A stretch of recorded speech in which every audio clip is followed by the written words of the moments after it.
শীতের গভীর রাত, চারদিক ঘন কুয়াশার চাদরে ঢাকা। গ্রামের পথঘাট নিশাচর পাখির ডানার ঝাপটা আর দূর থেকে ভেসে আসা শিয়ালের ডাকে জীবন্ত হয়ে উঠেছে। এই নিস্তব্ধ ভৌতিক পরিবেশে শুরু হলো আমার গল্প। এক প্রত্যন্ত গ্রামে জয়ন্ত নামের এক ছেলে ছিল। সে ছোটবেলা থেকেই খুবই সাহসী আর কৌতূহলী।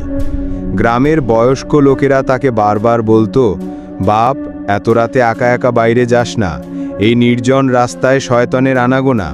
কিন্তু জয়ন্ত তাদের কথায় কান দিত না। তার কাছে এই ভয়কে জয় করার মাঝেই ছিল এক অদ্ভুত আনন্দ। এক অমাবস্যার রাতে জয়ন্ত এক নির্জন শ্মশানের পাশ দিয়ে যাচ্ছিল। হঠাৎ তার চোখ পড়ল একটা পুরনো বটগাছের দিকে।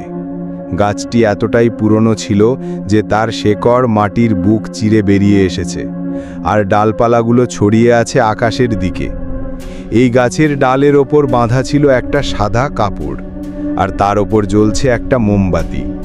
জয়ন্ত কৌতূহলী হয়ে কাছে গেল।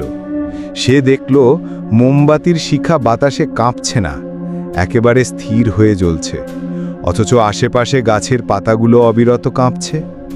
জয়ন্ত মনে মনে ভাবল, এখানে নিশ্চয়ই কোনো রহস্য আছে। সে কোনো ভয়ের চিহ্ন না দেখিয়ে মোমবাতিটা হাতে তুলে নিল। হঠাৎ মোমবাতিটা নিজে থেকেই নিভে গেল, আর চারদিক থেকে এক বিকট হাসির শব্দ ভেসে এলো। হাসিটা এতটাই ভয়ঙ্কর ছিল যে জয়ন্তের রক্ত হিম হয়ে গেল। সে ভয়ে চিৎকার করে উঠল, কিন্তু কোনো শব্দ বের হলো না। সে দেখল মোমবাতিটা তার হাতের মধ্যে এক টুকরো পুরনো হাড়ের টুকরোতে রূপান্তরিত হচ্ছে, যা দেখতে মানুষের হাতের আঙুলের মতো। জয়ন্ত জ্ঞান হারিয়ে মাটিতে পড়ে গেল। যখন তার জ্ঞান ফিরল, তখন ভোর হয়ে গেছে। সে দেখল তার হাতে সেই পুরনো হাড়টা। সে ভয়ে দৌড়ে বাড়ি ফিরল। সেদিনের পর থেকে জয়ন্তের মধ্যে এক অস্বাভাবিক পরিবর্তন দেখা গেল। পরের দিন থেকে জয়ন্তের মধ্যে অদ্ভুত পরিবর্তন দেখা যেতে লাগল। সে রাতে ঘুমোতো না, সারাক্ষণ ঘরের মধ্যে ছটফট করত। তার চোখ লাল হয়ে গেল, আর সে অস্বাভাবিকভাবে শুকিয়ে গেল। তার আচরণ এতটাই অদ্ভুত ছিল যে তার মা তাকে চিকিৎসকের কাছে নিয়ে গেলেন, কিন্তু কোনো চিকিৎসকই তার সমস্যার কারণ খুঁজে পেলেন না।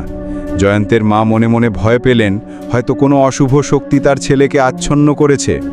একদিন রাতে জয়ন্তের মা দেখলেন তার ছেলে বিছানায় নেই।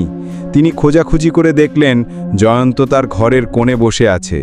তার মা তাকে ডাকলে সে উত্তর দিল না। মা কাছে গেলে দেখলেন জয়ন্ত তার হাতের সেই পুরনো হাড়টা মুখের মধ্যে নিয়ে কামড়াচ্ছে, আর তার সারা মুখে রক্ত লেগে আছে। তার চোখ ছিল লাল, আর তার মুখে ছিল এক বিকৃত হাসি। সে তার মায়ের দিকে তাকিয়ে একটা বিকট শব্দ করল, যা মানুষের কণ্ঠস্বর নয়। সেই শব্দ শুনে জয়ন্তের মা ভয়ে জ্ঞান হারিয়ে ফেললেন। পরের দিন সকালে গ্রামের লোকজন জয়ন্তের বাড়ি গিয়ে দেখল জয়ন্তের মা মাটিতে পড়ে আছেন, আর জয়ন্ত সেখানে নেই।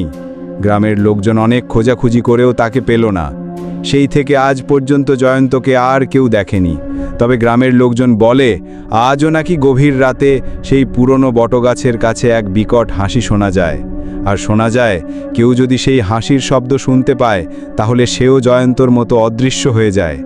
গল্পটা এখানেই শেষ, কিন্তু জয়ন্তের ভূতের গল্প আজও সেই গ্রামের মানুষের মনে এক গভীর ভয় জাগিয়ে রেখেছে।